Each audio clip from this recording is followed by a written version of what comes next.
Hello everybody, welcome back. Today I thought I would chat a little bit about my 5 tips for studying independently, not just through the Open University, but if you're doing any sort of long distance learning. My tips on how to study effectively and manage your own time when you don't necessarily have somebody behind you going, come on, come on, come on, come on, come on. So, tip number 1 is calendar blocking. I spoke about this in a previous video when I was chatting about the Open University. I block my calendar, so I study 5 days a week, which is hard. It's hard to fit it in, but I predominantly do it in the mornings. So I get up early. I perform way better in the morning than I do in the evening. So I get up at 5 o'clock and it's integrated into my morning routine.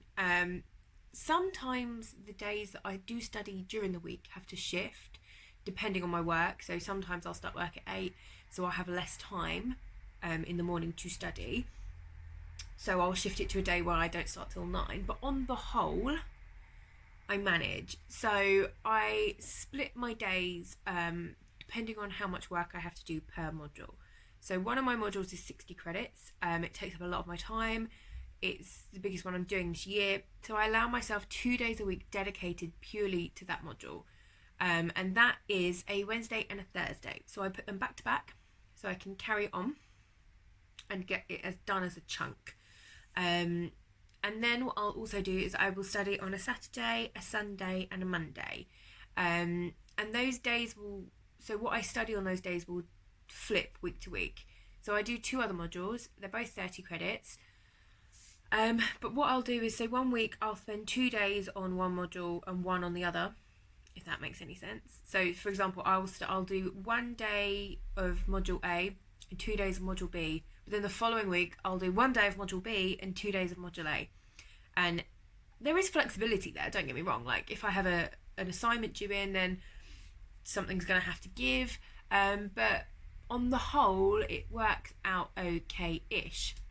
And that brings me on to number 2, which is, in addition to calendar blocking, I give myself a study checklist. So in my bullet journal, I have a page dedicated to studying. So I've written in there kind of what module it is that I'm doing that day. I cross it out as I go. If there's any reason that I've missed it, I mark that I've missed it. So if something has happened that's out of the ordinary, like it's someone's birthday, or I don't know, I've had to do overtime suddenly or something like that, I will mark it as a missed, and then I will reschedule it somewhere else if I need to. If I can catch up, like it wasn't majorly important, so like the last week has been a break week, so there hasn't really been much to do. I've just been kind of finishing off the last few bits. That's my way of keeping myself accountable, because when I go into my bullet journal every morning to check off the other stuff in there, I go to the study page and I see where I'm at, basically, and then adjust the rest of my week accordingly. So that is number 2. Number 3 is, I don't really know how to phrase this, studying in different places. So doing 3 modules, it's very hard to kind of separate the time. So I have dedicated spaces for each module. Bear with me.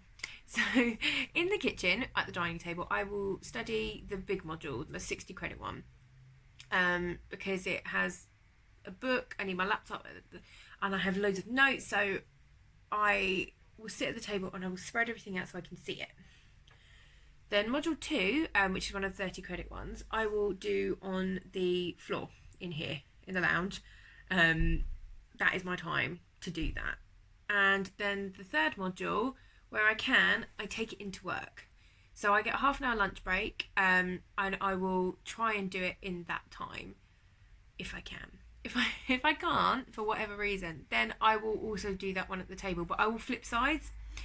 I know that sounds a bit insane. So where our dining table's obviously got 2 chairs either side, I'll sit on one side to do the big module, and then I'll sit on the other side to do the other module. So it's just a different perspective. Even though it's the same space, I've moved position, and it helps me kind of put them into boxes, I suppose, so that they don't all bleed into each other. Some people might find it helpful. Some people might think, oh my god, you're wasting your time. Hey, So tip number 4 is highlight. I am a lover of highlights. I have so many different ones. I've recently got stickies. I know a lot of people use stickies, but I tend to just not. So I thought I'd give it a go because I saw somebody I can't remember where I saw it now. I think it was a YouTube video somewhere. She used stickies in her study ideas, so I thought, oh, maybe I'll give that a go. So both me and Megan are studying, so we share our kind of study materials. So we literally, it's not very tidy or professional, but it works. We have a basket full of pens, highlighters, so we've got like loads of different colours, glitter pens, stapler, and yeah, we've also got like coloured pencils, felt pens, and all of that kind of stuff.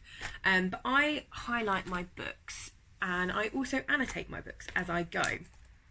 For example, so this is one of my books, and I don't know if you can see, so I've highlighted the sections that are important, or that I feel are important, and then I've rewritten it in the side here, and up here I've headed it and stuff, so that when I'm flicking back through to doing an assignment, I see my own writing, and it kind of it's easier than, because this text is quite small, it's easier than scouring through all of the bits that I've highlighted. Instead, the section that I've highlighted, I will kind of condense into a little bit like this. And then at the end of the chapter, I transfer my notes, which brings me on to number 5. I transfer my notes into a notebook. So where I have 3 modules, I have 3 different notebooks. Let me just get the other 2. So I have this one, and this one. So they're all very different, which makes it a bit easier for me to know which one it is I need. So what I do... So what I do is so this one, I have key terms that I have to learn for my exam at the end of the module. So they're at the front of the book. This is the block 1 key terms. So we've just come to the end of block 1. So I need to do them for block 2. It's a double-sided page. And then where I've written up my notes for each chapter, like so, I then, after I've written up my notes, go back through and write them onto record cards. That's how I learn, is through repetitively writing things. It goes into my brain that way. And by doing them on the record cards, they're easy to pull out. So when I'm studying for my end of year exam, all of the key things from each chapter are on record cards that are stapled in, and all I do is just take them out. And then I have them there ready for me to do, and I don't have to waste time later on when I'm under pressure rewriting out my notes again. So every page has got a record card, or if there's a couple of them are double-sided, if there's a lot to think, so like this one, it's blocked out and there's a little bit on the other side. I've got my table in different colours, so colours, highlights, different colour pens, that's all very helpful to me. It jumps out at me that way, and I know what's important. The other thing that some people do, I haven't tried this yet, is that you can kind of do more specific highlighting. So you can highlight for specific assignments. So say you read your assignment kind of a couple of months ahead, and you know what is expected of you in that assignment. You know what you need to put in it. So as you're reading the book, you can go through and highlight things that are pertinent to that question. And whilst I think that's a really good idea, I know that I would probably miss other things. I would be more focused on looking for that specific information. I wouldn't necessarily pick up on the other things. So that is also an option if the whole general highlighting thing seems a bit much. Yeah, that's pretty much it. It's just, yeah, those 5 kind of easy things to integrate into your studying habits. It's difficult, actually, especially if you've moved away from education and you're only just going back to it. Trying to remember how to study and revise is painful. But yeah, it's only taken me 1.5 years to get there, so I'm doing well. Yeah, thank you for watching. I hope you found these tips helpful. If you have any tips yourself, please leave them in the comments below, and don't forget to subscribe and like this video. So yeah, bye.